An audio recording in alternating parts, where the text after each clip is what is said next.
वला तक़ूलू लिमन युक़्तलू फ़ी सबीलिल्लाहि अमवात बल अहयाउन वलाकिन ला तशऊरून वातसिमू बिहब्लिल्लाहि जमीअन वला तफ़र्रक़ू वज़्कुरू निअमतल्लाहि अलैकुम इज़ कुंतुम अहदाअन फ़अल्लफ़ बैन क़ुलूबिकुम फ़अस्बहतुम बिनिअमतिही इख़्वाना व कुंतुम अला शफ़ा हुफ़्रतिन मिनन नार फ़अनक़ज़कुम मिन्हा कज़ालिका युबय्यिनुल्लाहु लकुम आयातिही लअल्लकुम तहतदून। मेरे दोस्तों, भाइयों, बुजुर्गों और इस हल्का 11 में मेरे दोस्त, अहबाब, मेरे बुजुर्ग, मेरे साथी और जुमला जितनी भी जमातों के नुमाइंदगान, जिम्मेदारान यहाँ पर बड़ा जमान है, मैं अपनी जमात की तरफ से, अपनी तरफ से आप सबको अस्करी सलाम पेश करता हूँ।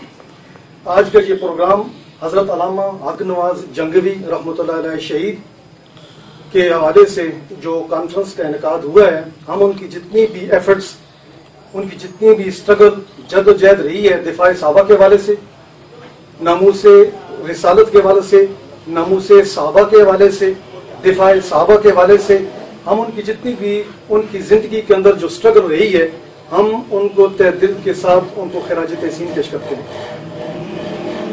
हम उनको रहबर और रहनुमा कह सकते हैं।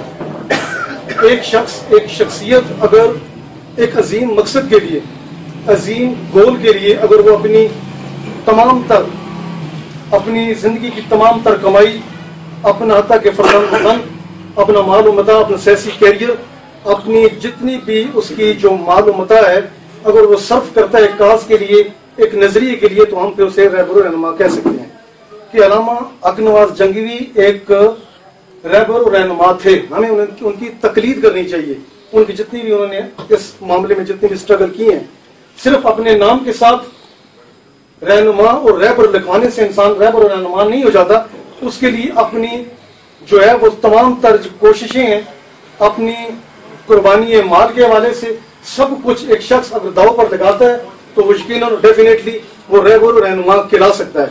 ऐसे लोगों के लिए खुदा वादा शरीक ने कुरान मजीद फुरकान हमीद के अंदर गवाही दे रहा है, अल्लज़ीना युमिनूना बिल गैबि व युकीमूनस सलात व मिम्मा रज़क़नाहुम युनफ़िकून।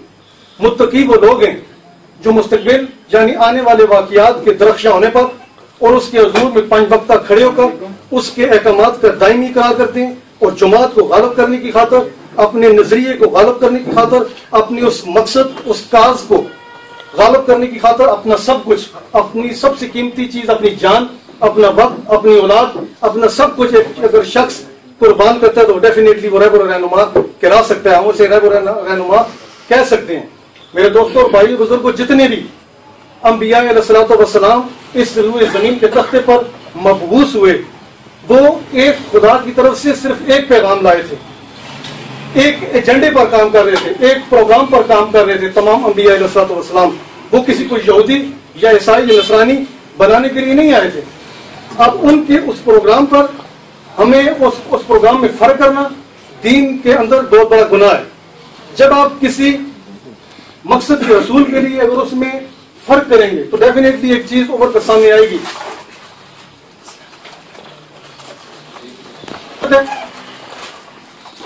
मजहबी तासुब जो सामने बढ़ चढ़ कर जो है वो उभर कर सामने आता है।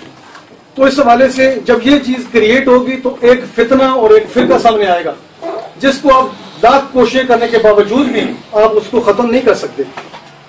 जितनी भी स्ट्रगल करेंगे आप फिर उस फितने को खत्म नहीं कर सकते। उस फर्क की बिना पर जब आप फर्क को डेवलप करेंगे तो मेरे दोस्तों और भाई बुजुर्गों, किरनेबल का जो मुसलमान था, जब नबी अलैहिस्सलातु वस्सलाम ने इस प्रोग्राम को अपने मुबारक हाथों से जब राइज किया तो उस वक्त, उस दौर में, उस वक्त का मुसलमान न हनफी था, न मालिकी, न शाफी, न अहले हदीस, न अहले कुरान, न अहले तशरीह था, न अहले सुन्नत था।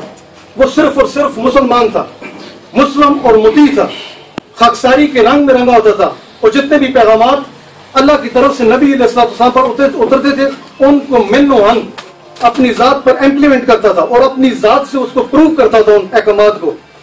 जितने भी ये सारी चीजें जो डेवलप हुई हैं, जो कॉन्सेप्ट्स उनके अंदर मौजूद थे, वो सारी अपनी दुकानदारी को चमकाने के लिए थे। जितने फिरके पैदा हुए हैं ये अपनी दुकानदारी को चमकाने के लिए पैदा हुए हैं।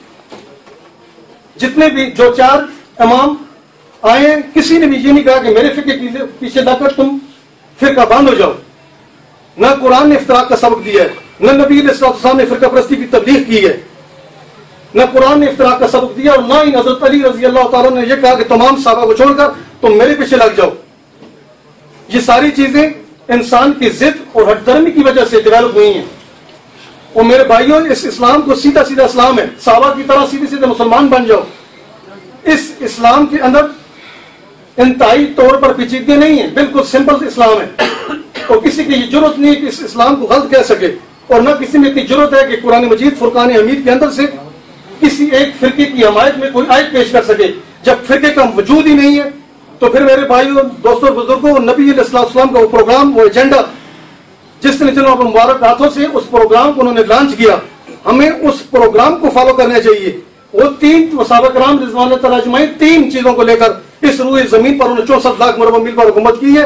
वो तीन चीजें थी, एक खुदा वहदहू ला शरीक पर कामिल यकीन था उनका, दूसरा नबी अलैहिस्सलाम की उनको आखिरी नबी सिद्क के दिल से उन्होंने तस्लीम किया और उनकी तालीमात और उन्होंने अपनी जानों के नजराने पेश किए हैं, और फिर अपने उस तमाम तर मामलात को जो उन्होंने जिंदगी में वकूफ वजीर किए उनका अल्लाह ताला के सामने जवाब देना।